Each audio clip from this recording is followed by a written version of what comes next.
You want convenience, right?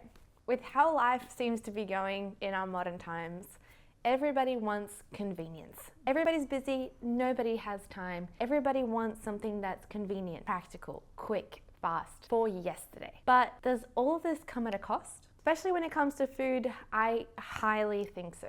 Some things are not worth the cost of convenience. When I say the word convenience, what is the first thing that comes to mind? I reckon convenience store, fast food chain, that's what I think of. And what are those things associated with? Unhealthy food, greasy, oily, ultra processed foods. That is not what we want to eat. And that is not what we want to be feeding our families, our kids, even when we are busy. Even on the days when you feel like you don't have time to cook. For me, that is something that I completely ruled out of my life a long time ago. But of course, I'm not here to banish you from eating anything you want. If you do choose to eat these things, I would just say eat them occasionally, rarely. But I hear you. I get it. You're saying that you only go to those places because you don't have time to cook. You don't have the energy to cook at the end of a long day's work. And you have a million other things that you have to think about. So how can you make home cooking more convenient? Besides convenience being the trendy word right now, I think there's much more behind the simple word convenience.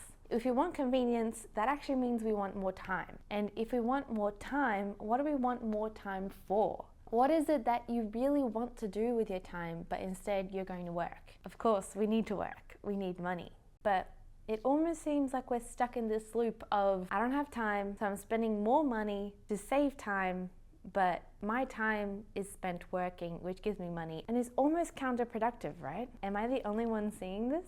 Let's backtrack a little bit. Ask yourself, what is it that you really want to do with this time that you're trying to save? No matter what it is that you want to do with this time, if you're not healthy to spend this time well, what does it matter? At the end of the day, the food we put into our bodies directly relates to the quality of our lives and how healthy we are. So shouldn't we be paying a little bit more attention to what we feed ourselves and our families? I think so. And I promise you, if you dedicate a little bit just to learn how to make home cooking a little bit easier, you will get into the habit and you will see that it can be just as easy or even easier than following a meal kit recipe or going out of your way to get some takeout on your way home. I'm not here just to tell you that you're doing something wrong. I'm here to help you figure out how to create your own cooking lifestyle, how to bring convenience into your home kitchen.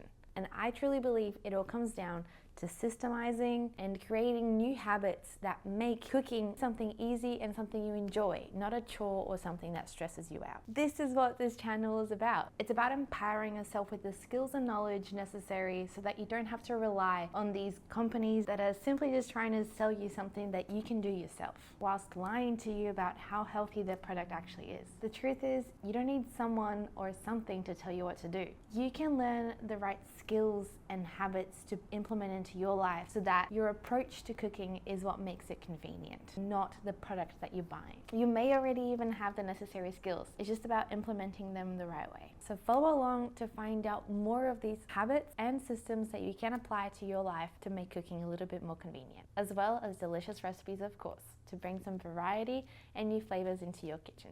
You're watching Food for Days.